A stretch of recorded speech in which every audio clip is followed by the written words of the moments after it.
Mbote bande konangai, mbote lisusu, na ebisaki bino ke boye bisabango ke nazongi. Bonjour, honorable Eliezer, pasteur César Awa en Californie. Il y a en tant que président à la tête du pays, mais jusqu'à ce temps, c'est dollar les hommes à. Bonjour mon frère, ils ont déconné à partir à France. Maman Marine à Londres. Ezali ngai maître Gina na Lisbonne, notre président de la République. Donc c'est le temps yango ya koyoka biso otali kopesa ye conseil était aluka manière ya ko se débarrasser na bato oyo puisque 2023 ezali mosikate. Au monito lever option ya koloba parce que au monito silence c'est amalamté. Comment ces trésors à partir de l'artificiel, quelle est l'organisation de votre gouvernement sur la crise que nous est en train de passer sur les coronavirus? Où se trouve le conseiller du président, celui qui est venu avec le projet numérique? Les gens vont aller une année blanche comme ça et recommencer encore l'année prochaine. C'est incroyable ça, c'est incroyable. En tout cas, dans les liens, au cours de Chine, il y a des locaux, beaucoup de checking, ceux qui $100 ils ont des cartons à bon, $100 ils ont un copie basenga kabino ou bien que na caisse ya l'état. Par jour, courez au Kendi, 20 fois par jour. Au courage et pas la bango. Moi, je vis ici en France. Les lobos ont mokolo moko akolé là. Continuez na yango. Atama Kabila tozalaki ko dénoncer comportement ya ba autorité. Mais natanga Félix Awa ba autorité baza bato liboso o bazo marcher en dehors ya loi. Bazo zo ba sens cynique, mutu nyonso azotambola na gyrophare. Mutu ka nyonso monika batie minda wana ba pelisi bango wana sens cynique. En tout cas, on doit laisser passer ça. Ceux qui ont le biba keko kota na tout monde laboratoire na bangwa mike. Ya kolunga koloba bien ça tomona qui est pas. Ceux qui ont donné la preuve contre les États ou les gars dans la télévision. Masolo na député mbote lisusu bandeko nangai na bandeko oyangai. Tokutani ezandenge tomesana kokutana biso na bino na la kaki bino ke tokozwa bino lelo maître Luc Fikiri. Je pense que tokozwaye peut-être ce qui possibilité kozala tokozwa quelques interventions na bino, mais entre-temps to respecter bosenga ki biso que ba information. Bien sûr, tokozwa pe ba information pa na bino. Tope sabino o biso tozanango. Tokolobela makambu ya recadrage, ya reconstitutionnel. Oyo aye ko recadrer Tambwe Mwamba, ancien ministre de la justice, mutu occupa ba fonction ebele depuis l'époque de Mobutu jusqu'à aujourd'hui. Na sortie médiatique naye. Par rapport à la démarche naïe. Parce que nous avons retenu trois aspects na arrêt constitutionnel. Tokolobela makambu bande konangai attaque ya Ituri. Lobi kuna ezana ba groupes armés misusu bakendaki ko attaquer il y a eu ba incident moko ya makasi. Tokolobela makambu ya Bundu dia Congo oyo pe na Mbanzangungu bakepe kosala Obakeko Sala, Bamakesa, nous apprenons qu'il y a eu 4 morts, 2 côtés à la police, 2 côtés à Bamakesa. Qu'est-ce qu'on est en train de rechercher? Nous allons parler d'un complot. Oui, Tokolobera complot. Et puis, Tokoya Kozonga, toi analyser, Topé Sabino quand même une lecture. Namakambu oyo etali autour il y a d'interpellations, les arrestations, boyi ke monsieur Modeste oyo ya Soko lobi pe bazwaki ye ndenge tokoloba boyazana prison ya Munzenze kuna na Goma pona kotonga banzela na lobaki ke mukolo moko akolela parce que même banzela misusu esalemaki na cadre ya 100 jours okomona ke babambaki na bango kaka ekomi kotoboka qui va assumer leurs responsabilités. Tokolobela. Nakati wana, il y a une vidéo qui sortit, bisope tokotie la bino yango, parce que tozalaka na Bukavu, mukolongo, makambu et salemaki, tokomeka ko yebisa bino. Masolo na député, coronavirus 245 cas, ezali, Jusque là, tozana nous avons 20 morts. Nous avons salé la biso grâce. Totelemi depuis un certain temps. Totala na Tchad ba imposer port ya masque. Ndenge na lobaki na bino ke makambo etali coronavirus. Gel hydroalcoolique. Masque. Basalango, une obligation, il y a vente, une exclusivité, je voulais dire. Il y a des nationaux. Ne peut vendre le masque que Kaka Congolais. Gel hydroalcoolique Congolais Kaka. Nalobaki na bino na Dakar au Sénégal, bazu ba étudiant médecine, bangonde mutu bako salaka ba gel hydroalcoolique. Tozana ba universitaire awa, nazola kisaka bino gel oyo botala ba gel ebele basala. Jusque là mutu asali gel même une herbe. Mutu asali gel oyo ekoki ko désinfecter contre virus azate kaka oyo gel précieux oyo ba mojijo basali na professeur awa na unikin bazo sala oui bactéries voilà microbes mais pona virus ezaowan yango pe okoki bazoloba kosimba elongi te mais okoyoka kaka eloko moko suyo na elongi il faut kaka kosimba mais soki eza na capacité te ya kodésinfecter ça va poser problème mais avantage bango va prendre en compte eloko wana et c'est testé par notre laboratoire à Unikin et ça prouvé la raison pour laquelle tozali na nsima na biso bagel oyo tobenga bahydroalcoolique oyo lelo eleki na kati ya laboratoire national ya contrôle qualité ya médicament mpona koassire mpona kopesa na bandeko na biso baboma bamicrobe wana pamba te microbe wana ya coronavirus avant akota na nzoto azali faible azali mpenza makasi te mais soki akoti na kati azali ko se multiplier rapidement to ko se dupliquer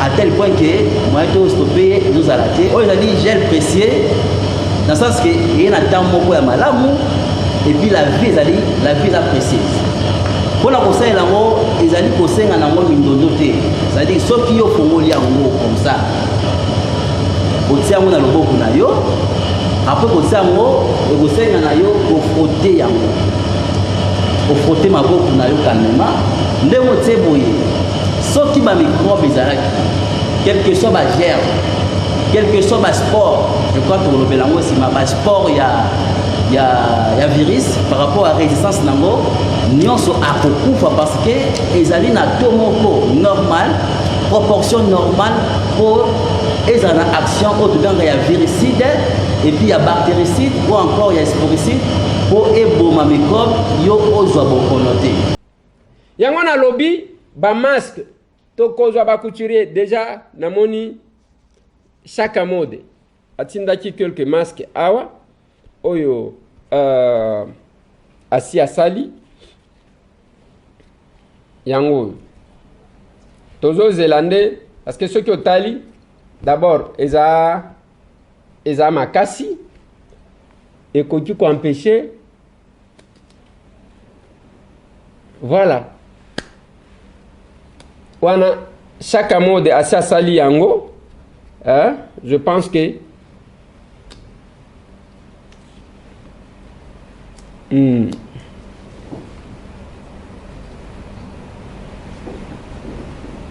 basali yango eloko biso tozoluka eza nini ezaya tosala de sorte à ce que basali yango ya maputa batisi o basali nango selon ministre ya santé ndenge alobaki na biso est-ce que koki ko empêcher transmission ya nini toyoki mboka mosusu baimposer bato na Tchad moto azwa ata fulara akanga oui c'est bien bon nous devons chercher à ce que le ministère de la santé na bao bazana qualité va vérifier ba ebisa biso si ça peut réellement protéger les gens bande konangai et tumba oyo ezaya monsieur Tambwete namoni pe jeune moko alekaki kuna na bureau ya tokomi wapi a pesi yaye ya chabandi déjà côté ka je crois pesi 60 pièces ya kolakisa comment bato bakoki ko se protéger et tumba oyo ezaya monsieur Tambwete exclusivité ya vente ya masque na gel hydroalcoolique na ba congolais. C'est le moment. Ba rendez-vous na ngai na Kalumba Mwanangongo ezali korataka. Ministre à petites et moyennes entreprises et na classe moyenne. Il faut tout solo là, il faut que l'État na lobby il faut. Oh tozo sengate. L'État a fait sa occasion cette fois-ci na ba congolais. Basala encadré bango ba o bazana ba moyen soki o batongia lobby keza yangote. Baluki ba produit balakisi bango bato bakosomba et puis l'État a subventionné yango. Na France tango balobeli kama masque 10 000 volontaires. Babani kotonga masque. Bazo escorter masque na manduki. Lokola bato bazo escorter diamant. C'est notre proposition ndenge to sala ka d'habitude. Et puis na kotuna. Camion we kenda ikoluka biloko akolia ezonga kisasa to ezonga te. Na lobi boy. Camion ya ba soda. O ekenda ikoluka biloko akolia. Ezonga to ezonga te.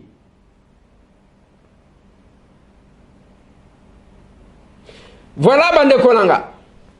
Na kati ya masolo wana oyo ya nalingi to banda nanu ba masolo mususu.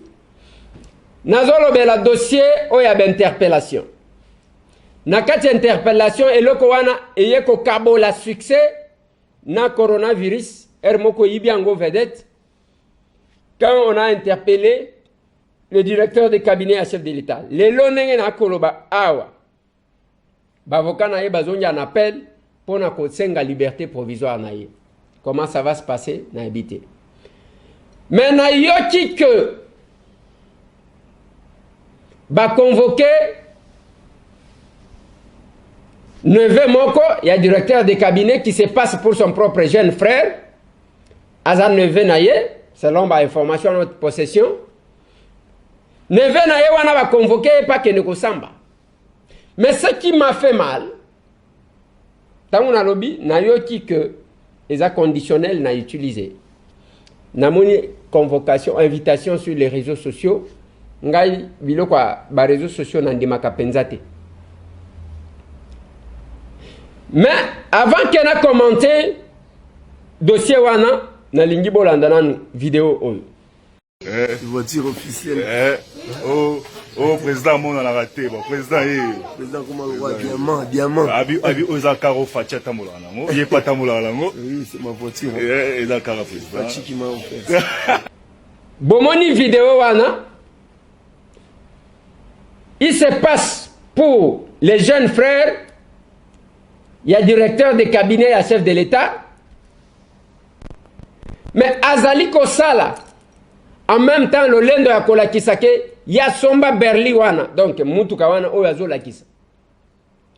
Berli wana zami tuka, basomba ka, moi j'étais là. Mukolo ezo ya mukolo a liboso, et ya kami balé na hôtel Béatrice. Balobinde mutuka chef de l'État kotambola nango. Et ya kami balé. Lelo, Leki, cousin, il y a directeur de cabinet à Zola Kisabato. Bazo benga ye preso. Preso wana bazo bengela ye. Oza président ya nini? O karo ende facha zo tambola nango. O karo ende facha zo tambola nango. Ya musala nini osala pour que osomba mutuka o chef de l'État zo tambola nango. Tokoti koyeba salaire na yo na place au salaka. D'un côté na yoki ka salaka na SONAS, tantôt o salaka na budget kaka yemoko wana. Bande konangai, bande konanga. Bande konanga. Biso na mboka oyo to bunda kaka pour un groupe d'individus bazo cumuler ba fonction. Tantôt o azana SONAS. Tantôt azana cabinet ya ministre ya budget. Maître Mayo Mambeke. Biso ndenge to saboyi, biso batambo. Ngai na lingaka na kufa na rond-point ya indépendance na Bukavu na Kamere. Nga. Totima tokenda ko bimela côté ya Kadutu kuna. Les vidéos sont là.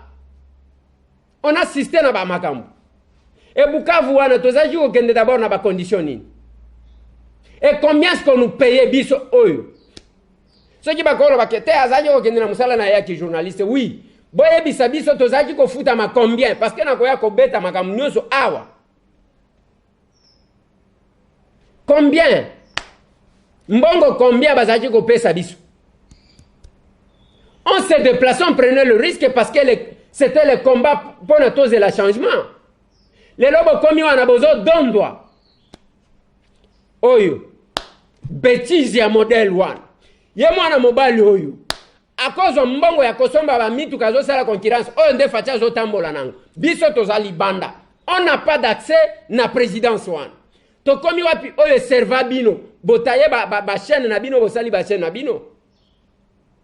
Parce que à l'époque, tangu tozo bunda, même Canal Futur ezala kita.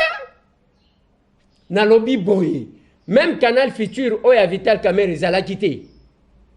Et vous jouez de nous comme ça? Vous jouez de notre combat comme ça? Toti kabino mutualo bate. Et aujourd'hui, batu bazo mema makambu moko boy. Oh alliance. Alliance boyo kanaka ya nini? Alliance ya Kebote Kamboka ou bien c'est l'alliance politique pour le bien-être à Congo? Ceux qui bossent l'alliance mususu ya Kindokinga na ebite.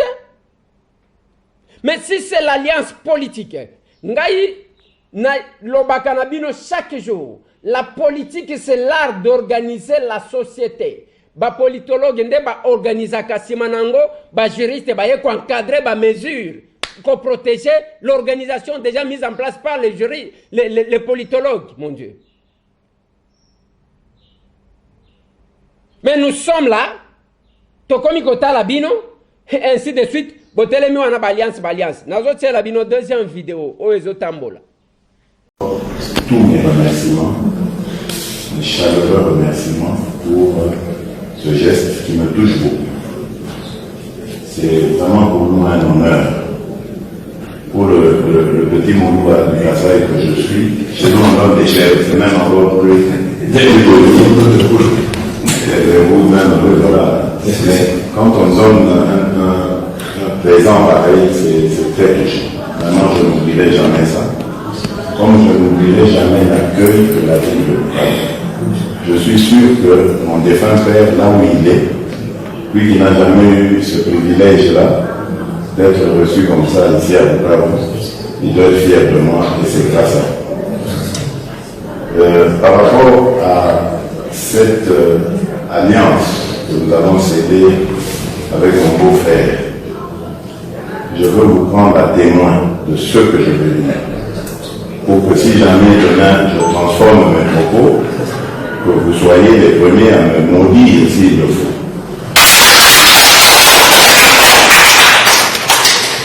Je ne trahirai pas les termes de cet accord. Je suis avec lui et vous allez le voir dans tout ce que je vais faire. Je vais toujours être avec lui. Je ne le trahirai jamais.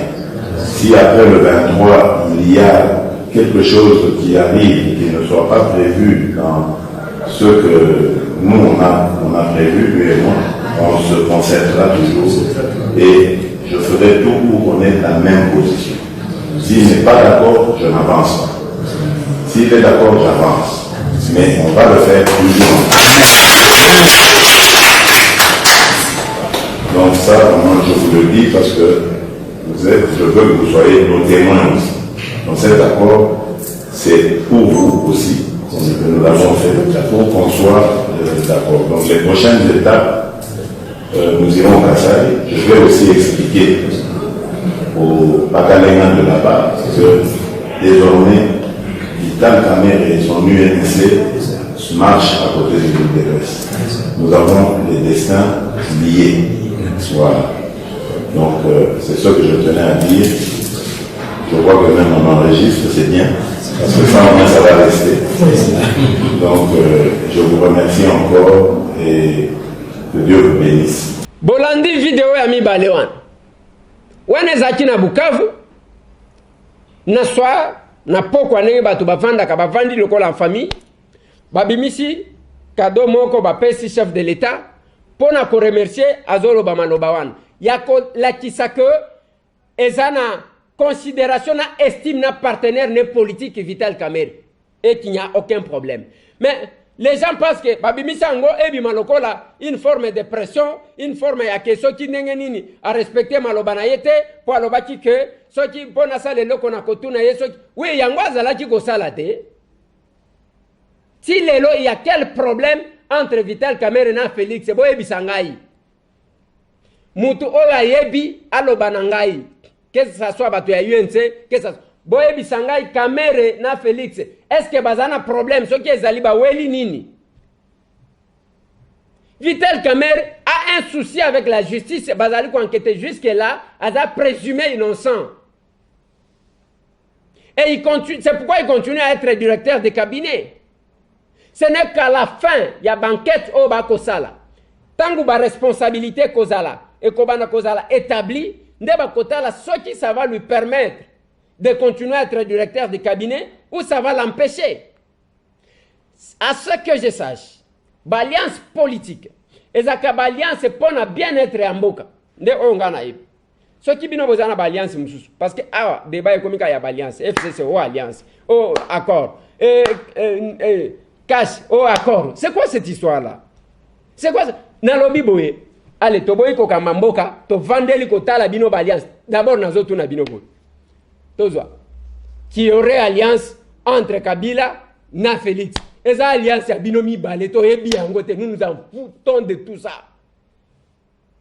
Et ça bali bino bendividu mi balé ko vanda kaka boye bozu biso anotage biso tondimi. Mais attendez. To kondi matin? Et ça la o Kamerhe na Félix ko kina ko vanda na Nairobi bo sali ba alliance na bino. Et tali biso te. Ça n'a rien à voir avec les Congolais. Ça n'a aucune valeur juridique. Ça n'a aucune et tali atabisote eza tala makamuna bino eza lokola ba master moko boye ba lobito sala likelemba na bino ça n'engage pas la République. Attendez boyo kaka soni ba makamu misusu pendant le temps où mitu il faut beta yango ngana zolo bana bino bozo mona awa il faut mitu et tourner to proposer to sala banalise to tali sabatu makamu. Mais bien oh alliance. C'est quoi là? Na alliance, il y a FCC cash. Na alliance, il y a UDPS, na UNC. Et talibisote. Tala. Heureusement que Bobi Misadja on kutuna ndenge so ba parti te. Bobi Misadja on ndenge ya individu ndenge bozawana. Donc à Kabila na Félix, makambo solo la et talibiso na lobi na bino boy. Et tali atabiso mon côté. Nous avons la constitution, tozana mibe komboka, toyebi comment doit fonctionner l'État. Toyebi discours na biso ya changement. Nous nous en tenons à ça. Oba kendaka na kingakati, oba kendaka soki na GLM, toyebi yangote. La même chose na zolo baboui. Oh cash d'abord aux amis. Cash comme j'ai ya cash to ndengenini. Cash biso to kanisaki ezaka pour les changements. Eza yangote comme cash soki eza cash boke no kosala ba cash na bino kuna. Qu'est-ce que vous pensez? Que biso to kotika bino kaka nengwana parce que to ya kotika bino. Na lobaka na bino boy. Je me suis battu, je suis parmi les pionniers à combat au ememi biso awa. Mais toza libanda. To komi wapi wana bozomona. Et bima lokola nzete babo mela nyoka. Toza kalibanda na combat wana to komi wapi zo telem. Tangu masase zo beta. Tous les médias na lobby, tous les médias bazo batam. Tout. Ba o nyonso bokomi ko yembela jalilo. Bazo batam. Mais c'est tambwe na ba cameraman na ngai tozo zo risque wana. Lelo UDPS asala ya yeba presse, ya yeba media, atambola kanango soki omoni kabunde na kabuya na nini, bazaka na ba media na bango. O basi ba fabrika ezakuna. Soki oke na UNC, bazana ya bango ba media, allez soki ba moni yo basekisaka yo enyanya comme si ils étaient honnêtes na yo. Enyanya wane zakri e bimaka wapi? Tangu tozaji ko kene ba Bukavu wana. Siko ngana zayi ko kene ko sala ni na Bukavu. Ah bokomi même na ba considération tribale. Oh voilà ba sali boy. Ndeko moko komela kinga message à l'hôpital à Bukavu eza munene, Sud Kivu eza munene. Kolanda ba sentiment ya batu. Muke wana te biso tozana makambo wana ya considération tribale te. Alors ceux qui boyeba ki geza kopia boba na ko bimisa makambo ya tribu. Siko biso batambo to kotela ngoni. tokotela yango nini boyebisa ngai place Vital Kamerhe azwa problème awa tangu tozaki na tangu a combat ngai tambo nazala te nazalaka na yete tangu azaki président le tout puissant président de l'Assemblée nationale nga nazaka na yete ezana ba mususu balandaka ye parce que angizi ya reconnaissance ya ndenge bazalaki na bango na Assemblée nationale. Moi je n'ai pas été avec Vital Kamerhe au pouvoir, je n'ai pas été avec lui. C'est dans ce combat ndeboya bokuta biso ale tozalaki na bino boyebisanga wapi masasi ebeta soit azana incident nga nazalati lelo leki na ye soki cousin na ye ye wana zola kisa mutuka ya danger ke oyo fatia zo tambola nango yango ngape na zo tambola nango donc to bundela bino pour que totala ka buzoba ya modèle wana soki ba convoquer na justice na ko sepela batu na ye osala ka wapi musala nini salaire na yeza combien et kozala malamu. Mais ce qui me fait très mal, c'est que tantôt ils ont travaillé dans le budget, tantôt ils ont dans SONAS, en tout cas je ne sais pas. Nakati wana bande konangai na lignina lobela sortie médiatique ya monsieur Nicolas Kazadi na RFI. Bande konanga. Obi makamboyo ngai na bandaki, j'ai commencé par critiquer le cabinet du chef de l'État. Na sengi ba évaluer yango parce que je voyais où est-ce qu'on pouvait aller. Le respect bien ordonné commence par soi-même. On doit commencer par la tête. Plus d'un an après, au Nicolas Kazadi, bangone bataki wana pour que ba contrôler à travailler 100 jours. Tant que le kana télévision papa, olobi ke biso to yeba kite ke batu bazaki koloba ke bazo ibambong. Ozaki na monde nini? Donc yo bino bozalaki kaka ndenge wana bozo kotaka ba restaurant, boke ba boîte, boke bobini bomeli ba champagne, boke kosala bisala sala bozo landate. Même ba courrier, ba correspondance nyonso kotaka na présidence, c'est que bino bozaka na temps ya kotanga yango te. Eza pamba. C'est ce que ça veut dire sortie médiatique wana. Yango na kolobaka bande konanga. Je dis une chose. Makambo to koloba. Nous sommes résolus. Ya koloba ka ba makambo en public pour que le peuple soit témoin. Na ya ba ide na biso, na ya rappel ya combat na biso. Na ya danger biso to komona.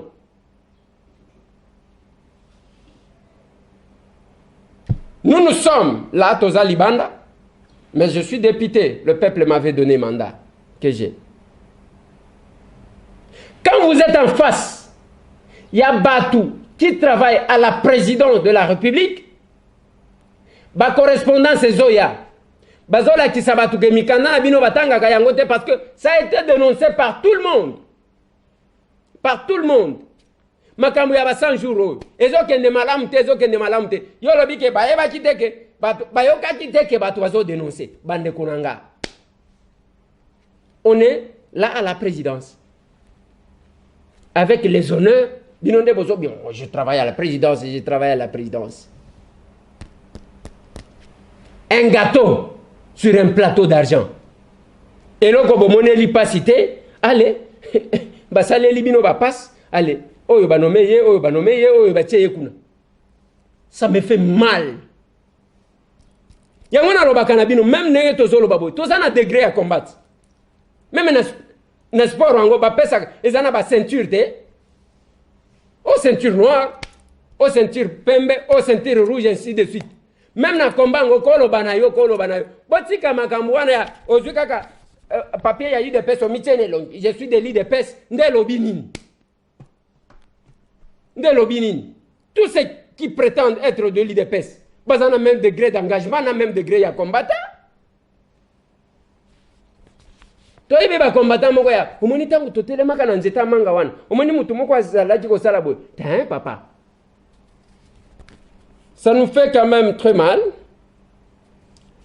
Président français Macron a prolongé le confinement jusqu'au 11 mai compte tenu à makambo et puis à lobi wana makambo ya que eko senga soki ezongi bana bako bana kozonga malembe kuna na classe pour na kotanga.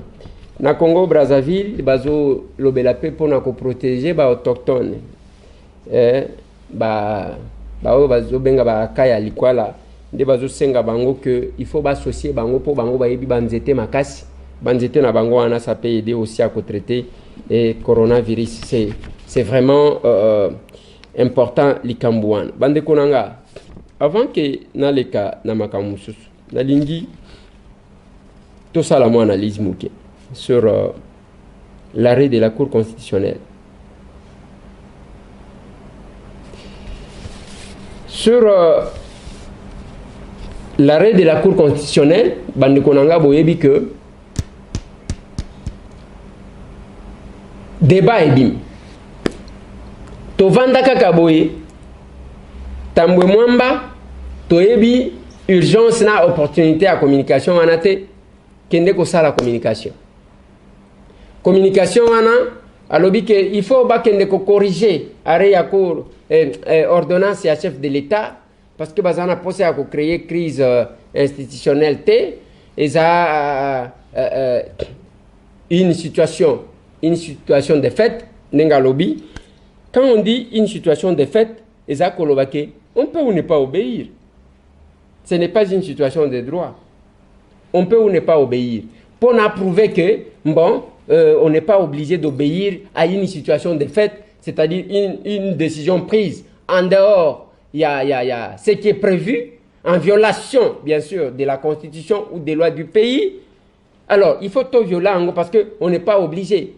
Comme l'ordonnance interdit na batuba sangana 20 il y a l'obiale tout ça la congrès wana to kozala plus de 600 donc 608 personnes donc to matela yango ekende kuna biso to zakuna te. C'est ça la décision. Si ko tango zawana to sali be mission bande konanga to zui ba disposition ya constitution. Nathalie Sibino que bandeko awa d'abord la variable expliquée dans ce contexte c'est la variable 85, c'est l'article 85 qui est expliqué par la variable indépendante qui sont le variable indépendante qui sont l'article 144, l'article 145 et puis un article 119 qui ne parle qu'il y a convocation, les matières pour lesquelles le Congrès peut se réunir. Na expliqué bino bande konangai, Nathalie Sibino, lobby cour abeti, cour constitutionnelle. Na lobaki na président ya Sénat Tambwe Mwamba, na lobby papa. Yonne oza wana, oza cour constitutionnelle te, oza même pas na qualité. Et d'ailleurs, il y a ce qu'on appelle obligation de réserve. Pour les chefs de corps, obligation de réserve. Pour les chefs de corps, il n'y a pas de sénateur, il n'y a pas un problème, c'est un acteur politique. Ce qui est à la je ne suis qu'un simple député. Mais il y a un chef de corps qui est le successeur constitutionnel, il y a un chef de l'État. La Moukaka Kaboui à l'occasion de rien, ok, que ça a une communication. C'est quoi? Toujours ça là, recadrage au biso, tozali kochango na 3 aspects. Sur l'aspect juridique, na lignito réfléchir na bien. Yo aussi au métier à la place de la justice, à la place de la Cour constitutionnelle, au bandiko limbo la mibeko. Il y a kotalisa que yonde ozana monopole ya connaissance juridique. Ozo confondre cour constitutionnelle na ba parquet ozaki ko gérer tant ozalaki ministre de la justice. On s'est passé pour un donneur de leçons. Maintenant, tango luki ko se substituer à la place de la justice. Et que aujourd'hui la Cour constitutionnelle a recadré yo azongi shomutu a pesi raison. A lobby que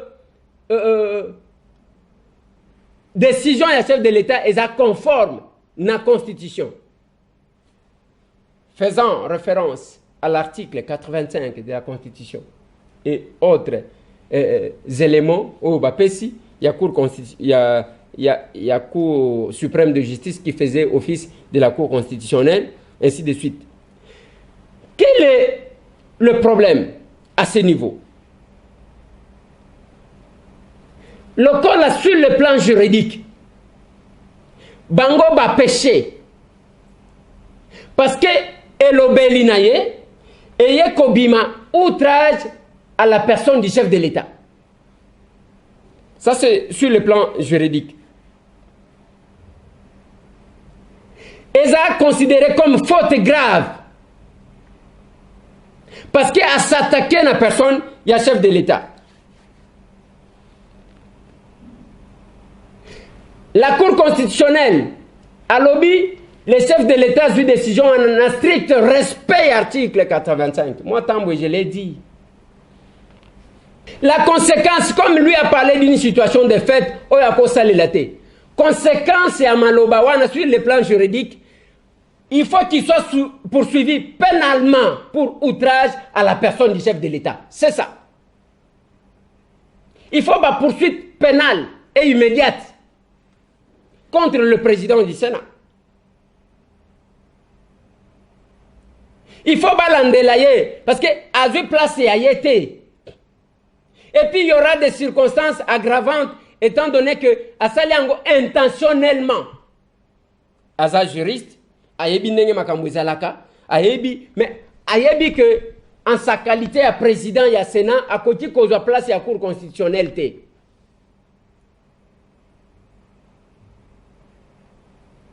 Parce que ce qui est salémité, Bande Gonanga, et Kozala, et qu'on crée un précédent. Il n'y a que, allez, Telemanayo, Finga Batu, Finga Mokonjamboka, Salandengo Lingi, après Makambouane Kolekanengwa. Il est temps que Elo Kowana et la mise en application. Parce que Moutou, à l'ongwa qui président Sénat, aligna comme un juge, il y a cour constitutionnel. Nde Elo Kowana Salaki. Donc, ici, sur le plan politique, deuxième aspect.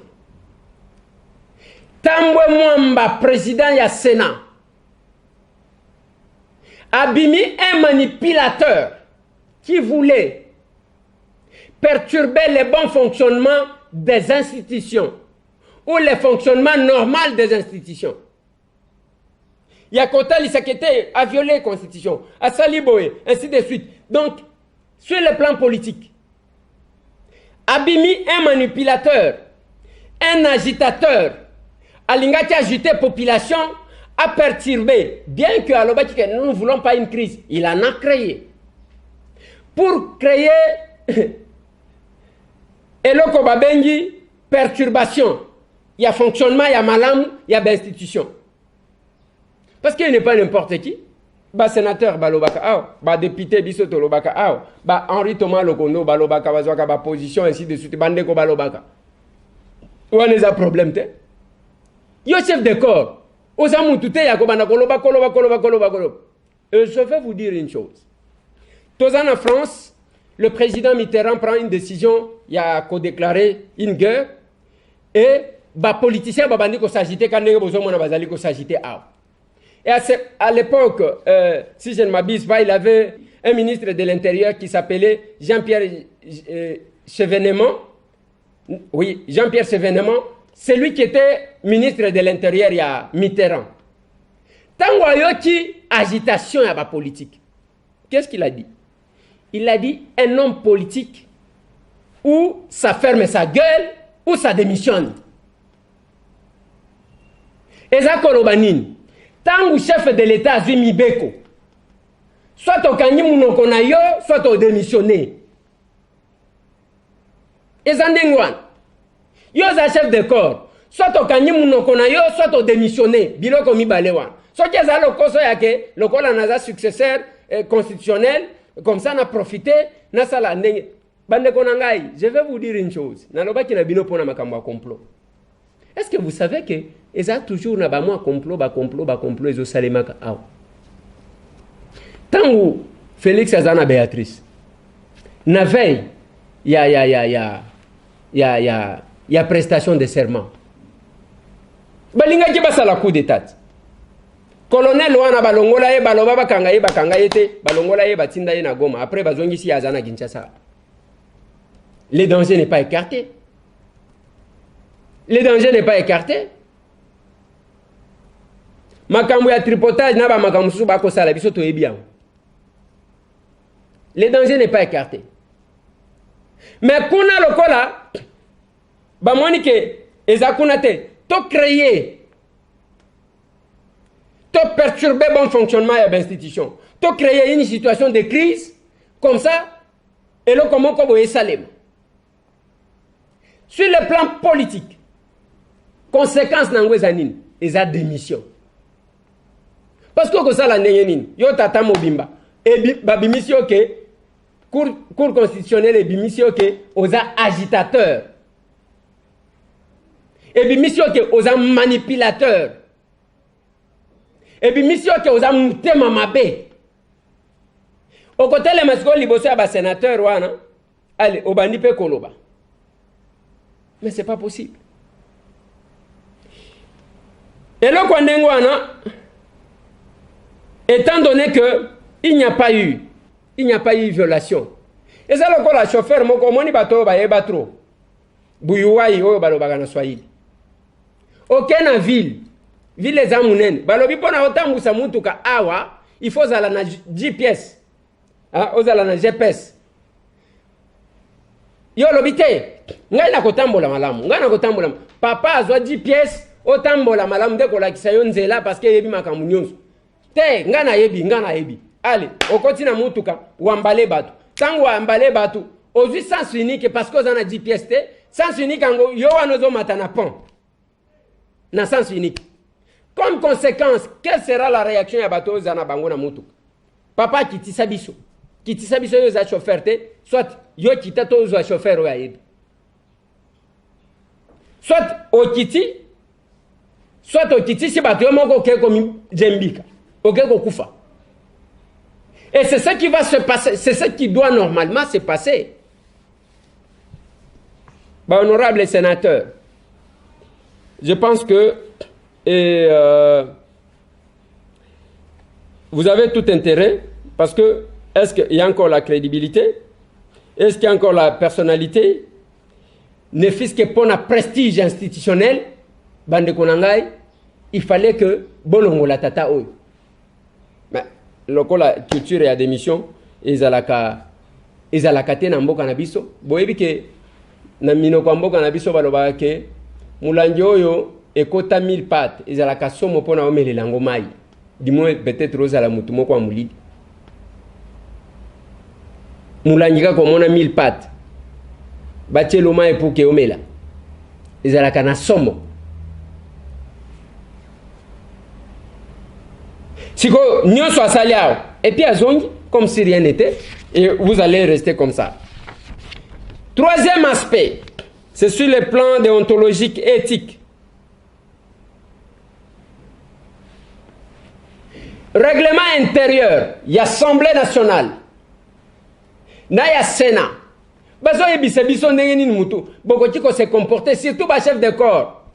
Comment vous pouvez vous comporter vis-à-vis d'autres institutions?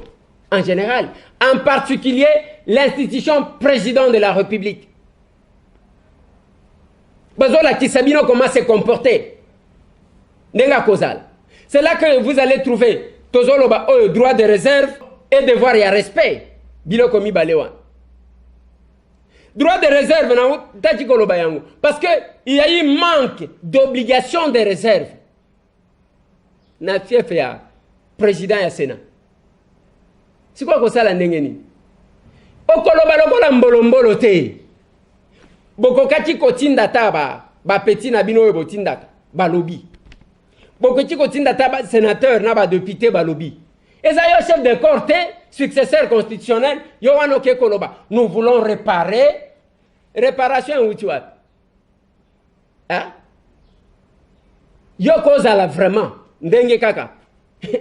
Kongwango yebelio. Oza vraiment na mutema malamu ya ko réparer pour na sauver mutu. nous voulons régulariser. Et ça place ni. Au communani. Instance judiciaire pour nous coloca ba régulariser. Aux anani. Le pouvoir est d'attribution. Il y a eu ce manquement là. Na place one. Bande Konanga, c'est ça les 3 points, les 3 aspects que j'ai eu à dénicher. Sur l'aspect juridique, comme il y a eu outrage vis-à-vis de personne et à chef de l'État, donc c'est un manquement grave qui mérite d'être poursuivi pénalement. C'est ça la conséquence. Poursuite pénale. Sur le plan politique, on a eu l'intention de vouloir perturber le bon fonctionnement ou le fonctionnement normal des institutions. Conséquence, Nango, il fallait démissionner. Je vous ai donné l'exemple. Il y a un ministre français à Lobaka. Il est important de ça. Troisième aspect, et ça sur le plan déontologique et d'éthique. Étant donné qu'il n'y a pas eu ce qu'on appelle obligation de réserve et obligation de respect, et ça limité, qui sont prévus par le règlement intérieur et du Sénat et de l'Assemblée nationale, qu'est-ce qu'on va faire? La conséquence. Parce que pour le moment, il n'y a plus ni personnalité. Bon, moto exaté. Parce que ce qu'il fallait faire d'abord sur le plan politique, et là quoi liboso, akokaki ko salanini, en toute humilité, akokaki ko zo courage na ye, aleki na chaîne ndenga lekaki ke bandeko au via au cour constitutionnel à lobby na monike na zaki na kacha ko bunga bolimbisanga. Ce n'est pas parce que yo tata mobimba ndenga na ko leka na télévision lobby na batuke bomoni Mobutu bomoni eloko yo ezaboro ya Mobutu Kongo ezaboro ya Mobutu atikela bisoka to donc nat bato ba respecter kayo bakozwa bana bakozwa batiango na mutu. Ça va créer un précédent. Soit au leki na télévision au sengi bolimbisi ke obungaki. Soit au démissionner. Ce qui ça va créer un précédent. Et nous serons en difficulté de comprendre. Un jour, il y a qu'à réparer. Parce que, mais tant que moi, je ne vais pas aller au bac. Tant que moi, je ne vais pas aller au bac. Yambala Oyo, et raté moi, Mouké, présidente Nangai, Janine Mabunda, Pascal Obakite. Bien que Bangomi Bale, Bazala Kiwan. C'est quoi tout solo là, c'est quoi l'isolo à congrès. Ovi ya makambu oyo. Toko ta congrès, toko ta congrès. Pona congrès ekota. Loba peut-être sorti chef de l'État. Ayeko senga pona prorogation. Et ouan encore, il y a un débat que nous allons faire. Et comment ça va se passer? Parce que jusqu'à hier, Tamboumouan Bazalaki Kolobake. Ouais, le congrès va voir lié. Et Kokota. Et Kokota, yoko commandé Batou. Okolobana la police qui ngai Tamboumouan. Nalobi Nabino. Allez, Batou Bakota. Et puis va obéir Peyo. La force est dans Balobaka. La force reste à la loi. C'est l'armée et la police. Vous voyez, Bakangote. Oko pesa ordre wana quelle qualité et qui va vous obéir? Au moins à un certain âge, il faut éviter hein parce que dans le baki na bato awa que mukolo moko akolela moko akosili c'est la carrière na ye na boloko ezalo ko tatendenge na koloko. Je vais passer à autre chose et tozo bandeko na kozwa maître Luc Fikiri. Si je peux prendre quelques personnes pour que Tobeta Masolo comme d'habitude. Mais j'ai dit ceci. Makambuya Baliance Nabino. Hein? Oui, il y a un notaire français qui dit que les promesses n'engagent que celui qui l'écoute. Ceux qui bolakana, ceux qui l'olaï, ceux qui nini. Et talibisoté. Moi, je sais que les alliances politiques se font pour le bien-être du peuple. Ceux qui ont engagé,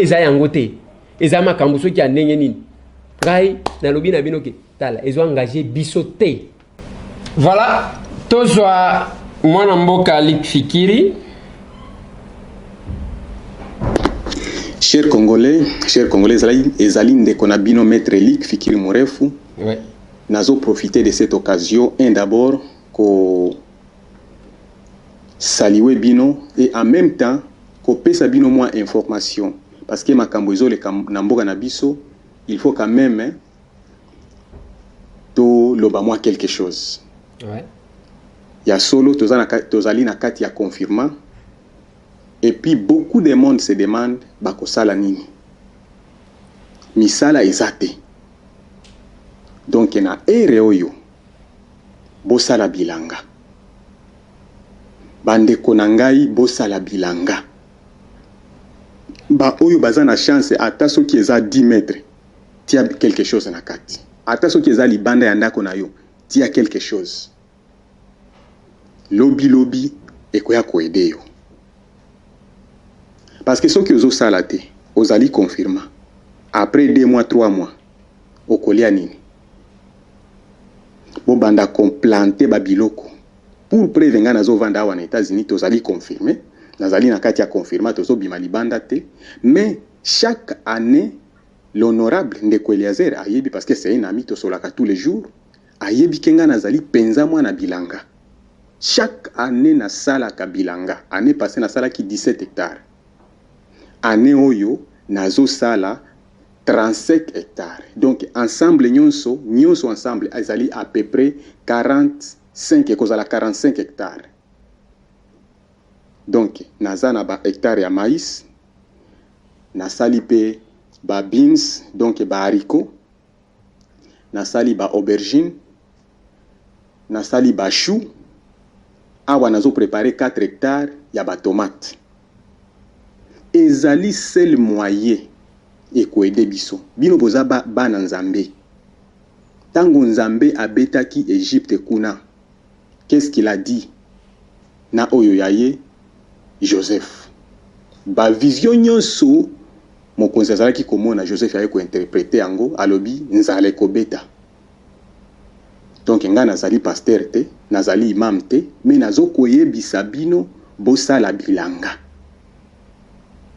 ane oyo nga na bakisaki ba force nyonso na sala ki 35 hectares na ebi eza moke mais il faut to sala moi quelque chose qu'est-ce que otokolia nini c'est ce qu'il faut vous demander tozana kati ya confirma ya solo tozo bimate mais soki ozana ka moi quelque part ya ko planter quelque chose planter yango pesa yango mai entre sala yango sala nyonso ko sala parce que demain yango ekoya ko aider yo kokota na ba ville wana eza bien te yango oyo message na ko pesa bino bo sala effort bo sala bilanga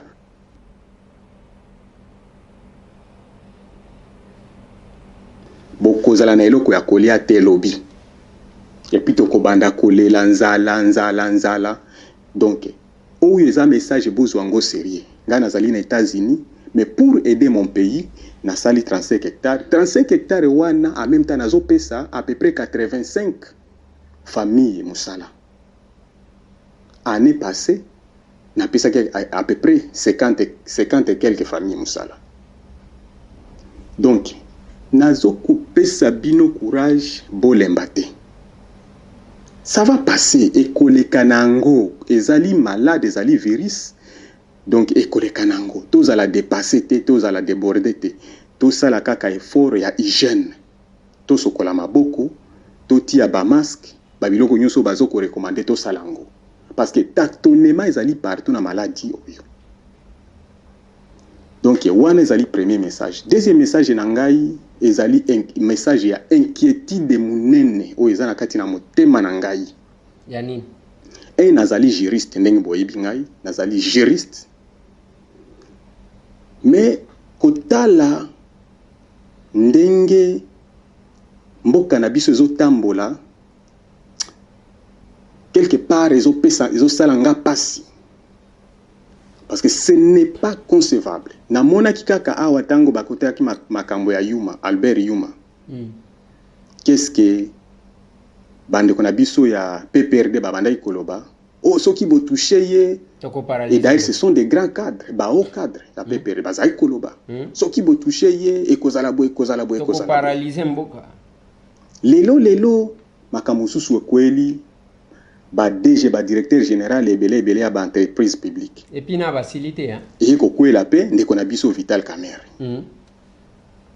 mais nazo mona na kati ya dossier je ne vais pas beaucoup parler tant que juriste nazo pe sa chance ya justice et sala musala mais quelque part tolérance ya corruption na mboka na biso ezali tellement élevé na niveau moko ko sakana te donc eloko nazoloba na bandeko na biso ya bashi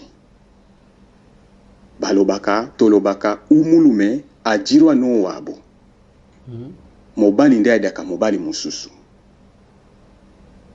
donc cela veut dire nini tolingi toza na besoin ya changement na kati ya mboka na biso mais en même temps tozo combattre changement yango problème la loi c'est quoi mibeko eza nini soki ya solo mibeko il faut ezala mibeko pour que mibeko esala musala nango ya mibeko il faut épinir ba oyo ba créer ba mibeko yango pour que ba mibeko esala musala ya mibeko pour que ba petit peuple ba respecter yango il faut épinir ba oyo ya mikolo oyo ba to ya mune ba intouchable ba konzi ouais awa toza un exemple ya awa na Chicago bakangi gouverneur Legoyavich pona kosala effort ya koteka chaise ya Obama alingaki ateka chaise ya Obama oyo Obama atikaki tant que sénateur kaka atekaki yango te manœuvre ya kosala ke ateka yango 25 ans na buloko lelo gouverneur wana asana kati ya buloko awa na Illinois donc nalingi te to politiser makambo oyo ya Vital Kamerhe nazo zongela mwa moke tokoki de kosala neti azali moyibi na biso donc to protéger ye parce que oui ya solo ezali neti exemple moko ya village na biso to monaki ndeko na biso moko abimaki États-Unis na bambongo ebele aibi mbongo kokota na ba village na biso kuna Uvira bandi koyembela e banzembo nyozo ya Kiswahili et puis bazolo bandeko na biso azali moyibi ya solo toyebi mais bino bamiyibi na bino bayibaka na ba francs congolais oyo ya biso yebaka na ba dollars donc niveau corruption ezali tolérance ya corruption tango stoki yoki makambo ya yuma na makambo et puis les gens qui sont en train de faire tous ces bruits ce sont des gens vraiment grands bateaux les gens qu'on respecte tolérance ya corruption ezali tellement élevé que nazo bangela même président Félix tout ça la effort totika Félix et mon côté qui ne puisse pas se sentir tango azo tambola atali derrière à communauté générale sans armée ce qui bozo comprendre nga malamu tout ça la effort que oyo azui courage ba juge oyo ndenge bazo bunda qu'il ne tourne pas derrière Batala et a commis ennemi à République. Et topé sa makambo yo chance. Tant que juriste, topé sa ngo chance. Ce qui ne kona biso asali eloko mon côté. Akobima azaya mokonzi, akobima toujours mokonzi. Mais ce qui asali mbeba, ata ce qui aza Yesu. To salani. Donc message nangai awa toza la calme. To regarder nini bana bakolia to tika makambo oyo ekende nango ndenge ezokende. Ce n'est pas la fin du monde.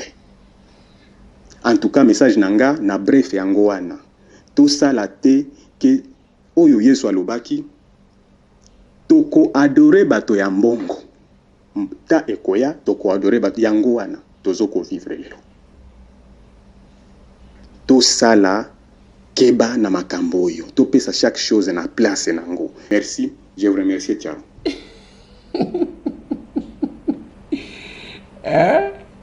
Oyebi eloko sekisi ngai maître Lik ezaka tango lobi ke osala ba commentaire ya bien pone nini olinga nasala commentaire ya bien yo lobi makambo na yo sikoyo ngai kaka nasala commentaire mais batu bayoki makambo lobi ainsi de suite mais quand même je vais placer un petit commentaire na éviter ce qui est nini bande konanga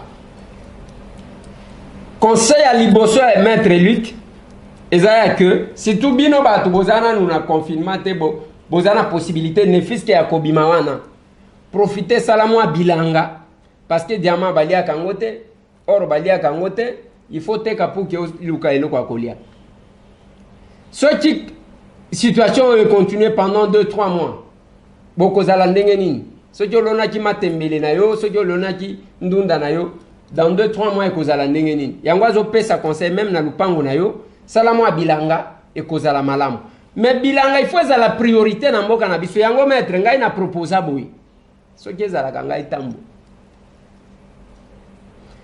boye na makambo oyo tolingi to exploiter minerai autant de conditions claires eza makambo ya teke o le code minier ezoloba il faut kosalela ba autochtone quelque chose mais tozomona biloko wana te tozomona te koimposer papa olingi exploiter minerai oui tonga école tonga hôpital tonga camp ya ba travailleurs na yo il faut namona bilanga na ba ferme ya biloko akolia na bino bosombaka biloko akolia te bien au contraire yo liesaka ba travailleurs na yo population peut akosomba epa na yo ça devrait être une obligation nzale kokati kozala te tozana ba place ebele ya kosala bilanga na banini olingaki omona concurrence na ba mining oyo tozana ngo ebele olingaki omona ndenge ezaleli ya mibale heureusement moto azoloba wana aza mwana Sud Kivu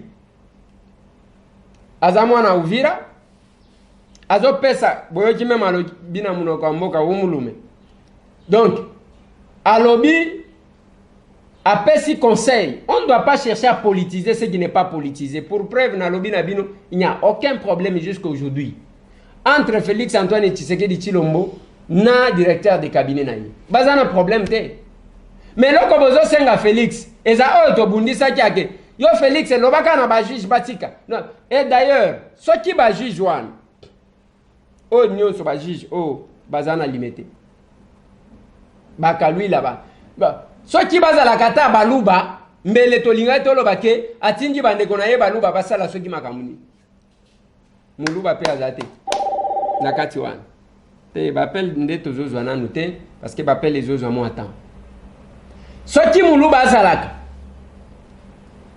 muluba azate kuna yango bomoni même na fonctionnement même na ba pratique bandeko na ngai soki omoni juge de siège ndengo zomona bango wana akomi na ba master trop c'est un danger pour la république pas ko bana couvrir bato surtout akomi master trop na ba konza za master ya oyo za master ya oyo c'est vraiment un danger c'est la même chose na ba o bazana secteur financier pona ba secteur ya bempo pona l'état okozala master ya ba opérateur économique ta okofutisa bango impondeni yo koma déjà master na bango. C'est quand même compliqué. Mais na kosuki ça, ndena koya ko placer mon sur Makamba Félix. Tous ont quand même quelques messages. Voilà. Quelques messages. Bonsoir de Gweliezer. Ngana lingi na loba na Kivu en général, toza de millions. Alors, tika ko zala na confusion, il y a 2 ou 3 personnes au babimi.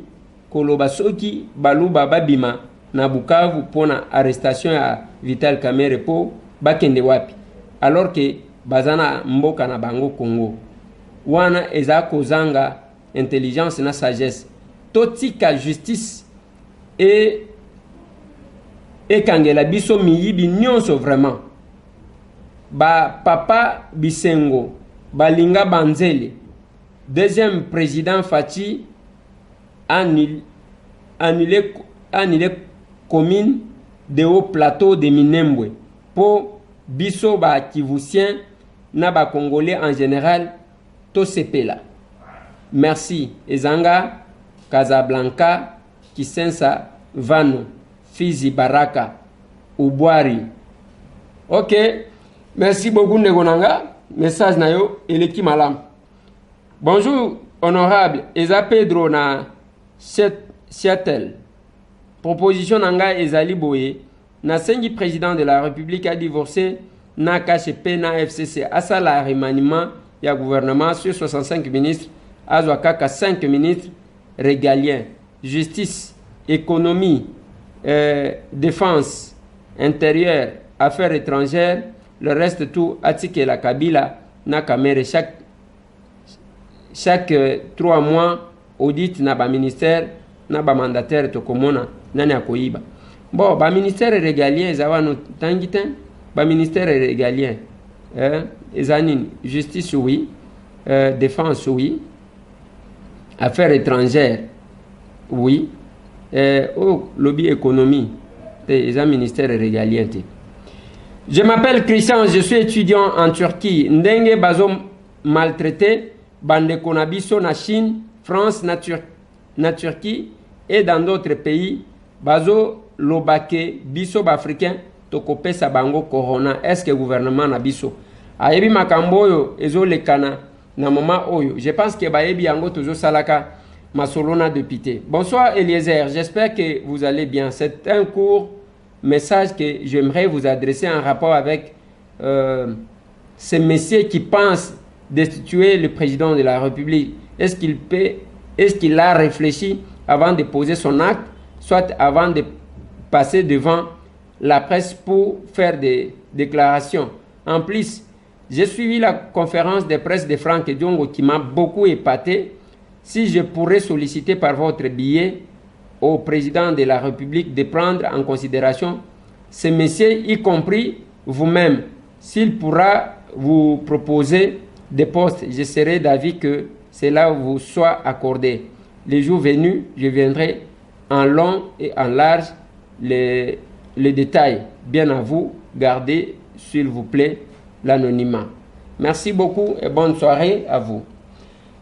Mbotende kwa Eliezer na makambu oyo nyonso ezoleka pona nini ko benda matoi ya président Félix était simba matoi ya président Yope.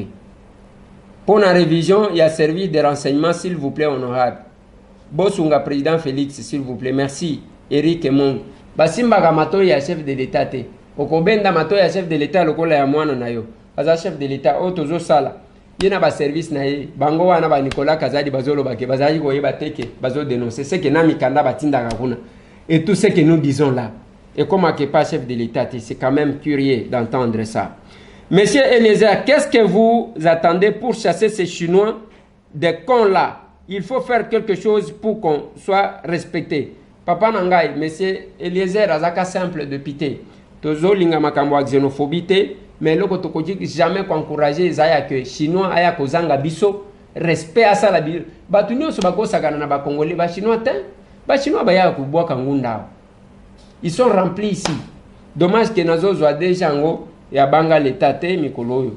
Mukolo na kozwaye na kotuna e banga l'État olobi boni tozo ndeko mususu. Alors ndeko Eliezer, to sala bilanga, sala mobilisation, campagne de sensibilisation, to sala bilanga. Natan oyo ya confinement oyo, soki moto akoko zala na bilanga na ye bato bazawana espacé 2 mètres bakoko sala bilanga bavanda oyo balobi ko vanda na ndako wana. Eza ko vanda na ndako pour éviter confinement. Mais soki moyen ezali que bato nengo lobi ba mitu ya l'État wana ezu bato mibale misato bakeko tika bango bilanga bazo sala bilanga na bango bilanga mususu ezala privé mususu ezala ya l'État to sala bilanga to produire salut na biso yango wana toza na secret mususu te toza na mabele. Merci beaucoup. Merci beaucoup, papa. Udem Mokona, maître Luc Fikiri, tous en dégomsus. Bonjour, Ndeko Eliezer. Ezalingai, papa Anise Kiaku, à partir de Lisbonne. Tozalaka na regret nini po Félix Tshisekedi aza mutu biso totiaki na motema. Mais ba occasion nyonso ya ba Jeannette Mabunda bazo ko dénigrer président. François Mwamba, ceux qui Mwamba, Tambwe Mwamba, zo dénigré président. Il est temps, il n'y a pas de décision, étant que président, azana ba signature nyonso. Pour ceux qui ont tiké la bango, bangonde bako baloke la ye, tant tikali muke, ere ango ya zo ba décision na ebe, ferme, oyo ko avancer pays.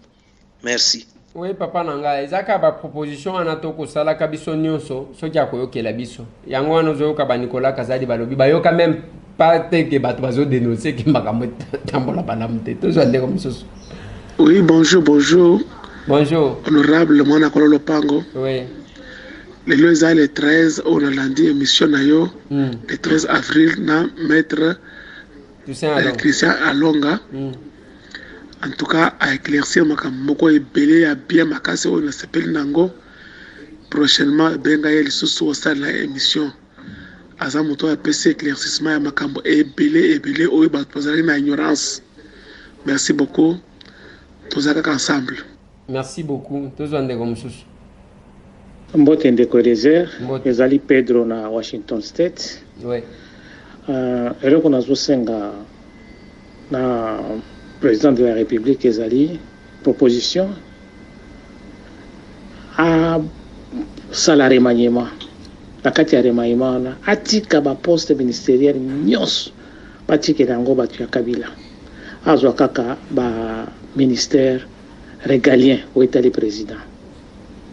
Justice, économie, affaires étrangères, ministère intérieur, kakaba ministère et président. A renforcer justice, après sa Kabila nyos. Chaque 3 mois audit, tukubanda mona bangona makala, babanda olanda. Chaque 3 mois audit, abantu tukubanda mona bangona makala. Atika makambwana ya kokopere na Kabila. Akata nini relation ana ya nini ya FCC Kashora. Merci beaucoup papa Nangai. Yango tozoloba. Ngai na loba kanabino 5 mois j'avais proposé au chef de l'État. Oh, pena zoloba. Au moins même ba gouverneur.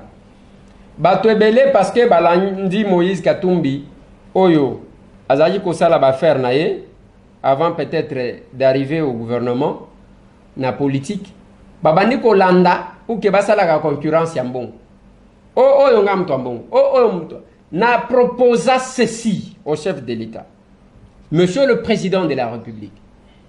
Nasima na ebi ke kozala na ba gouverneur rebelete ya kana yo, mais quand un gouverneur devient gouverneur, d'abord il faut longola eloko ya PPRD ya ke tous les gouverneurs bazala ba interfédéraux ya PPRD. Parce que bazo gérer. Deuxièmement, eloko soki ba voter bango tangu bakoya awa na séminaire. Nenge bayaka awa pour que on nous notifie bango. Yebisa bango boy. Mbongo ya kotinda awa tozana ngo posa te na pesi bino une année. Chaque gouverneur a relié province na yena province mususu. Na kobana kotinda au bout de chaque 3 mois nazo tinda ba service présidentiel ya ko vérifier la qualité ya nzela bozo sala, dimension bozo sala soki boko respecter o ngana ko pesa bino. Je vais le faire. Au bout ya une année o ya ko sala eloko te na ndenge wana bakotia ye na makala. Oyo amoni ke province na yeza na mbongo te a démissionné. Basalela yango te. Lelo awa ba gouverneur komi kaka mbongo tozwa ka rétrocession te. Alors que l'État pouvait fonctionner avec les impôts au niveau national. Tout le mbongo ya mike wana ya province ya CC balinga ki basala musala, rétrocession les manches, balinga basala musala. Mais on ne m'a pas écouté. Nous ne faisons que proposer, mais on a évité. Parce qu'on doit gérer autrement, diriger autrement. Eliezer Ntambwe, bonjour. Bonjour. Mon frère, Papa Nangai, que Dieu vous protège. Eliezer Ntambwe, ok? Que Dieu vous protège. Je prie pour vous chaque jour, Monsieur Eliezer. Merci. Je dis merci à notre Dieu Tout-Puissant. Ndenge court. Et où tu accepter marambo obino bolobaki na landi pe émission nao lelo awa na nini maître oyo alekaki oyo a défendre ba article très important et on a beaucoup appris. Merci Eliezer nzamba pambola yo ndeko Eliezer kotika bitumba ote kotika Félix te. Merci beaucoup. Merci tozo ndeko msusu.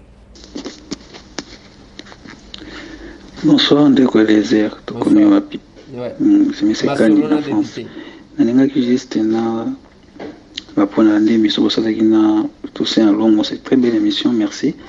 Et nakoya koloba boy, pourquoi ko boycotter congrès wana te parce que baza ko supposer déjà baza ko supposer bino na maladie au biso toza ko banga et puis Dédé na yoki si eza plus que monta ya plus au moins 7 millions de dollars si c'est vrai. Mais pourtant, toujours le Gambon pour faire face à l'épidémie, toujours combattre dans le monde, surtout dans le cannabis.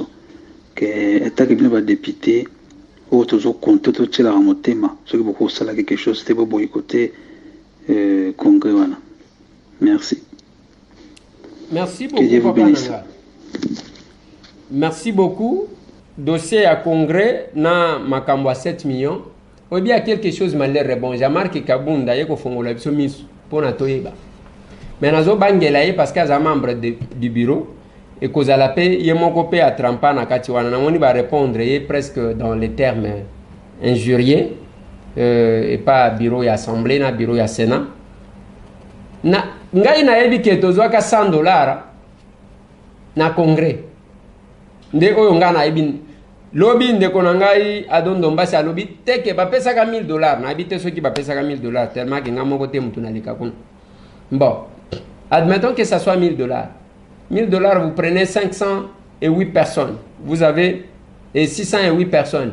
Vous avez $608 000. Si c'est $1000, $608 000. C'est quoi 7 millions? Hein? Yango zomona tozo comprendre tezo lekelanga. Nga mikolo nyonso tendance nanga ezaka ya kena démissionner. Vient nanga Frank Diongo nda zolo bananga ke ko démissionner za bien te eza lokola ko cracher sur bao batindio kende ko représenter ba. Donc ezana ba yanke moko eloko oyo ekosuka te bokomona tozo ndeko mususu. Monsieur Tambwe awo ezali Angola oyo ezali ndeko na bino Denis. Oui ndeko. Est-ce que omoni te ke penser na idée ya ministre de la justice Tambwe Mwamba qui ezali déjà ba préparation basi ba bongisa ki kala? Alors bakomi kolongolango avant. Pourquoi pas le président de la République ajouti kabango avec les mêmes pensées bakoya kozendisa ye na mai parce que makanisi na bango e monani polele que tozo senga na peuple congolais que baza la mayele bango baleki bango nyonso peuple d'abord. Merci beaucoup. Bonjour, Deko Lézer. Na bengo à partir à France. Bonjour, madame. Bonanga Nono. Bon, na bengo parce que j'ai une préoccupation. Nenga qui otunelanga na nos prof Mbata. Yo aza prof na droit a expliqué biso y a-t-il moyen de porter plainte contre Tambwe Mwamba na Kinshasa par rapport à plainte aux déjà en Belgique. Vraiment, c'est triste de voir des criminels comme Tambwe Mwamba continuer à diriger dans notre pays et chercher à prendre aussi des décisions. Ça fait très mal, vraiment très mal. Tout n'est pas vraiment prof Mbata. Parce qu'attendre seulement procès à Belgique, lui continue à vivre comme il veut, il fait ce qu'il veut, pendant que, à cause de lui, il y a des veuves, il y a des orphelins. Vraiment, il doit payer. Il doit payer. Avant que je suis dans Zambé frappé, je suis à Mokili. Et ben, on a bétail. Merci, Ndeko Lézer. Merci, madame. Nakobenga prof Mbata qui est mon collègue député en même temps. Ce qui a un temps lobby, beaucoup de prof Mbata, tous les comme ça. Bonjour, honorable Eliezer Tambwe. Bonjour. Je m'appelle Lula Samabi, Naobenga depuis Suisse, na Lausanne. Oui, papa. La ligne ye baba nombre zotanga ya ba toaza contaminé na coronavirus na Congo. O baza na kin, baza internet wapi, baza na quartier nini na hôpital nini poto yeba. Maintenant je éclaircissement pour batba na tembe nango to yeba pa ezali. Allez, ciao. Ciao. Bandeko o baza na coronavirus baza na hôpital du cinquantenaire, baza na Vijana, baza na Semka, moko baza na Semka, baza na hôpital ya Njili et baza na Ngaliema. Je pense que nde bisika bazali tozo ndeko mususu. Allô, bonjour Ndeko Lézer. Bonjour Ndeko Lézer. Ezali ngai Papa Jacques, je t'appelle à partir de France, dans la région de Saint-Nazaire. Oui, Papa Jacques. On a bengi yo pour féliciter yo pour na émission na yo et na lingi lisusu vraiment préoccupation nanga bolobela nanu makambo ya seni bako réformer ngote nanga toyoka ka ye lisusu te expliquer biso akoma wapi eza ndenge nini mpona seni. Merci. Merci beaucoup, papa chef de l'État. Loban a un discours sur l'état de la nation qu'il cherchait à que réformer institution d'appui à la démocratie. C'est entre autres la CENI, c'est ça. Bonjour honorable, c'est David depuis Houston. Oui. Nazakoloba concernant ndenge enquête ezokende. Ce serait préférable de garder Monsieur Veka qui n'est pas n'importe qui au Congo en prison. Parce que si vous laissez cet homme libre, cet homme est capable de tout. Donc de tout sauf de rien. Victal n'est pas n'importe qui. Donc il faut que la justice fasse attention. Nalobi Nandenge Mabete, Nalobi il a une grande influence sur la masse.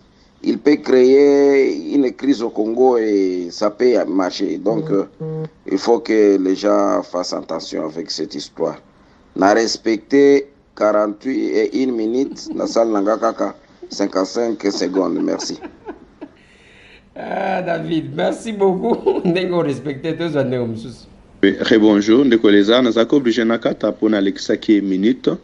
Donc c'est encore moi, Jean-Chéri Bakajika, Wabino, Namboka Saint-Etienne. Merci pour Namusalo de Sala.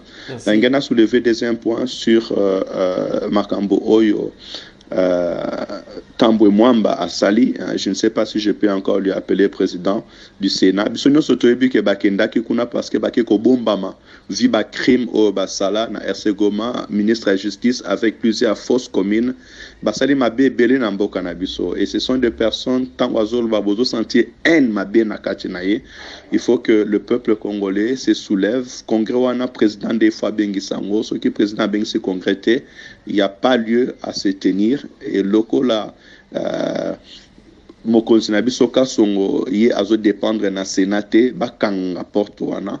Et puis voilà, le peuple doit se soulever. Ce qui va me quitter que ne connaît pas moto simba bango na maboko to bimsa bango na katiwana. Za pambola bino, merci. Merci beaucoup tous on de comme sous. Oui, allô? Bonjour Ndeko Eliezer. Bonjour. Oyo Ndeko Pierrot à Londres. Donc atindilo voice wana eza euti na service ya sécurité nationale ya santé na biso na Angleterre. Bon, soki ki vraiment zana muto ayoka anglais yokisa ye yango ou bien na moni pe yo anglais ndam ekomo sala okoko landa pona makambo ka ya coronavirus. Ce n'est pas une blague. Ce n'est pas une blague. Landango gouvernement donc ba lembi ba tindiko to batu donc landango. Donc so mutakufi akufine kaka. Donc bo pito ils a saturé ba cimetière ba kangi. Donc au bundi na yo kaka na ndenge na yo mais ce qui peut okufi na yo wana message wuti na sécurité nationale et santé na Grande-Bretagne. D'accord, merci beaucoup papa. Maladi eza blague te eza ya solo même premier ministre Nabino sapende autaki kobima wana donc awande batu bazomona lokola blague tozande kwa suka. Mbote Ndeko Eliezer. Mbote Ndeko nangai. Isa Feli azo fana na yolo. Ndeko Eliezer nalobi boy. Pona nini tango bakangi kamere nakomi na prison bata FCC bakomi paniqué. Donc yango nde elakisi keno ina wana opesa bango ba information. Tant kamera azalaki na prison te banda koyoka te kino congrès na biloko mosusu ezalaki nango te. Comment caméra qui est prison bakomi agité. Donc quelque part là nazomona batwana baza vraiment bitona bango yo sala bien te. Lobela bango parce que toyebi ke no yo obanga kana wote. Depuis nga na yebi Eliezer Tambwe. Atikala ko banga pité. Et puis olobaka basala ka pe rien. Lobela no bango vraiment toyeba eza nini bazoluka nini. Merci beaucoup. Je pense que toko suki sawana pona lelo bande konangai boko limbi sabiso ya même batu misu bazolo bake yango émission yango komika ya batu apoto tondeni te zandengwana te sélection tozo sala kandengwana ba message za ebele parce que za masolo na député. Je vais clôturer cette émission.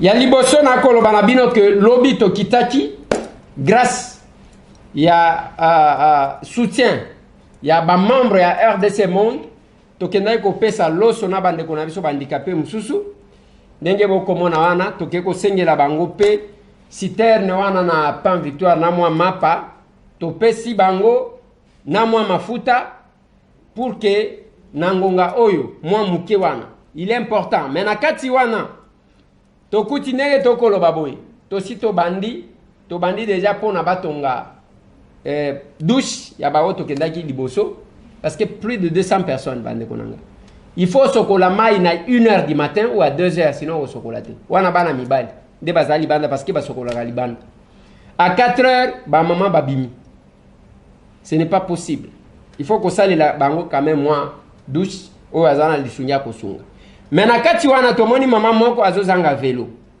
wana ezaso ki $150 ndenge toyoki awa tokeli susu tala mama wana ndenge bazotambola tala mususu ndenge azowelela pona ya mbangai na éviter ka pona coronavirus yango yango wana moni na ye kovandisa ye place batela kinga keto vanda na ye yepe azonguluma ndenge azonguluma wana azana vélo te parce que baye déjà il y a 2 cas ya vélo place wa ya koluka ndenge nini mutu akoki soki mutu ya mutema malamu ya lisungi moi assistance moi vélo tokosomba na sala kayango généralement te na linga ko simba biloko te pour ne pas me salir mais je l'ai fait pour raison de cause lisungi na bino et cause à la malamu. Merci encore une fois de plus à ces quelques membres ya RDC Monde batindaki mwambongo wana oyo to somi mwa loso ya ko pesa bato. Merci aussi na Pain Victoire qui nous a donné citerne wana omoni tozali ko déposer. Mais je vais dire une chose na makambo oyo ndeko auti koloba aw bande konangai nalobaki na bino dossier oyo ya interpellation ya bato ezala ba DG ezala ba politique na makambo mbongo soki omoni mutu atelemisi misisa alinya banda ko satake na bato mususu soit azana mutema mabe soit azaji kolia na bango ce n'est pas possible. Nazoka bato wana ba interpeller ba lobi na lobaki na bino boy Félix na qualité na ye ki chef de l'état à cause du téléphone boy a bengi que monsieur mettez en liberté mon directeur de cabinet muto ako résister à zate ako bima na mboka oyo to monango mais on se pose la question ce qui Félix a sali yango quelle sera la raison ya que to bundisa Kabila na batu na ye on fera la même chose. Un deuxième élément important. Ngana défenseur ya Félix c'était azana cabinet na ye bozo ka comment je suis en train de déplorer ba comportement mususu zo salé. Tozaka na accès boité. To komi wapi wana bozo mona. Ezaka ka nzete serva pona ko bomanyoka. Tozala kate. C'est parmi ba makambupe nazwana vienanga Martin Fayulu. Pona ni tangu kaka uti Genève azonga ki déjà chef de l'état okobenga ye ayambaka te téléphone soki otali na avion na ye wana campagne à l'américaine boko yebisanga un seul journaliste y compris ba onyo so bazo defandaka ye ba mukebai ba safu tout ce que vous voulez moko akota avion wana kenda na ye azalaka te ba komaka na standing moko boy na niveau na bango e komi wana oyo ya MLC oyo moko na bosani komo na yazalaki député ya MLC yenda komaki mutu ya presse yenda zo gérer mbongo ya presse ba créer ba média na bango nenga ngo ba récompensa bango moko ba yebi biso awa nzete ya kobomela nyoka et pendant cette campagne c'était là viens nga mafa akomaki boyi okobenga na lobaka yango et je prends témoin viens nga Mwalim nazo benga ye président zo yamba tende maintenant le président est trop pris et ainsi de suite papa président trop pris kasiko ya modèle oyo quelque part là ça ne va pas yango bozomona na enyanya na nyonso biso tosala etikala ndenge wana ezala na UDPS baluka ya bango ba media ya sika batia wana même ndenge tokoloba boye bako activer pe yango omoni kaka petit moko abimia bandi ko attaquer yo avec quelques membres ya UDPS bataxer yo muto alamuka tout ce que vous voulez ezanini il y a une complicité ezakop ezandenge bazo fonctionner biso tozakana accepter mais je dis quand même une chose tangu bozolo ba que mbongo soki kamere parce que jusque là il bénéficie encore de la présomption d'innocence. Il est présumé innocent. Admettons que Félix Azaki na kachako, ndenge bozolo bele. Parce que nazo tala nazo seka. Admettons que Azaki na kachako, bazaki kolia mbongo ya yebaki. La première des choses qu'il fallait qu'il fasse, Ezaki ni. Ya ko protéger bakanga directeur de cabinet na yete parce que secret ko ya kobim. Pona mutu totanga ka cour ya logique, pona quand même ko réfléchir malamu. Cour à logique, totanga kango pona ko réfléchir malamu. Soti Félix Azala Kazali ko se reprocher, il ne pouvait pas le laisser là-bas. Alinga kia kanisaki, pona nini bakanga kabajan ya nerbi kanga kangate. Parce que goya ko bimisa ba secret. Le loyer atiki directeur de cabinet na ye akene na boloko asala bientôt là il va totaliser une semaine. Asala une semaine, l'obit azo totaliser une semaine. A totalisé une semaine na prison pour que abimisa secret ya ndenge basala bande kona ngai même ceux qui oza mutema mabe pas ce niveau là to bunda ki biso nyonso te biso awa tozo se retrouver na nini na lobi boy biso batambwe oyo tozo se retrouver na nini oyo depuis que Félix achakomi tozo se to komi wapi oyo na komi même kozanga ndenge nini akofuta ba agent na ngane na zaki kofuta bango avant tozo se retrouver na nini alors que c'est to komi wapi qui devrait être gâté to meki ko kende ko solo la ngai na kalonji to ke ko solo na ministre te ministre ya UDPS batu na ye ya presse bazwi biso photo o Eliezer akritikaki aye ko senga mbongo tozo fonctionner ndengwa alors que bayebi bien que ngai tambwe d'abord na ko kende ko senga mbongo nini pas eteni je suis son chef étant donné que je suis parlementaire tokendaki pona totalisa bango maladi yango lelo tozana ba militaire bazana nzela ba oyo zomona bazo chaka ba thermomètre ba personnel médical ba oyo bazana nzela au moins ba policier bazo zwaka 10 000 francs par jour ba tuwana azo yana transport na ye na moi wana azo zonga na transport na ye eloko akolia izate voilà biloko parmi biloko tokendaki on doit pas voir une police ba oyo bazana nzela baza sécuriser te baza protéger te mais bolingi basala musala makambu yango wana ale toke kuna bazui wana ministère na lobby ya FCCT ya FCCT okati encore ko comprendre que balingi ba régler ba compte na kenda 2 fois et pas Willy Bakonga na mona bataki wana te baloba te que monsieur Tambo ayeko senga mbongo 2 fois et pas Willy Bakonga ya FCC mais tango ke pas muto ayi de pes bato bazala na bazui photo il cherche même à détruire Bilombe na bango ozomona niveau ya ignorance biso batambwe ce n'est pas de l'orgueil même nenge bo fandi wana muto yo munoko na eza kaka ozuka casquette ayi de peso mi bambi mais qui combattant ozu yango wapi même quand il y avait des manifestations ba combattant bazali kozela mais c'est tambwe à quoi il y a un terrain comme ça tokeni parce que to yebani to za ba combattant. Mais tangu yo muto telemi wana ke Félix azaki na kati azala na kati me atika kamere na boloko ke ba sambisa ye akomona ke ba kotanga ye tous ces gens moi je vais vous donner un exemple toke komona David Blattner ngai honorable Tony Mwaba honorable Kalonji tangu bakangi David Blattner o ya Afrikas toke papa loba o bazo senga nga mutu ya kamere n'est rien dans ce dossier vekana ebana na ye depuis longtemps azana likam mon côté bazo senga nga mutu na ye ok tobimi a force ya kovanda kuna na boloko ye moko yeko bimisa ba secret a force ya kovanda na boloko elobisaka mutu et nous espérons ce qui Félix Aza complice batanga kombo na ye c'est tout ce que nous pourquoi vous vous agitez mais réflexion normale logique o totanga mutu oyo akobimisa secret ba protégeaka ye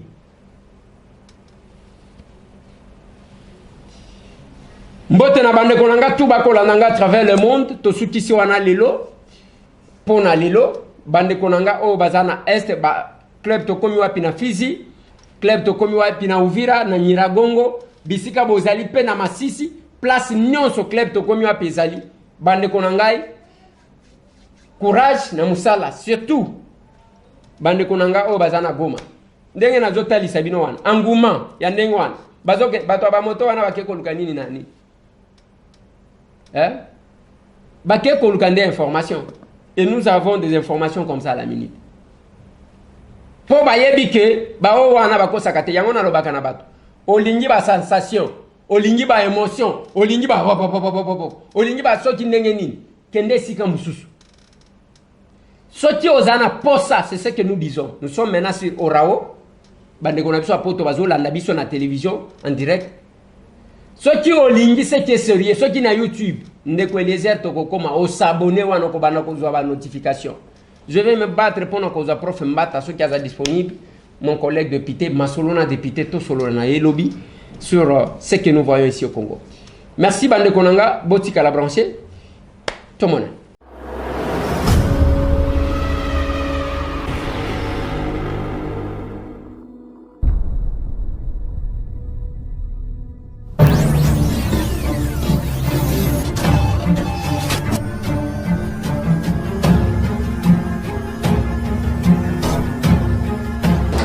Mbote bande konangai, mbote lisusu, na ebisaki bino ke boye bisabango ke nazongi.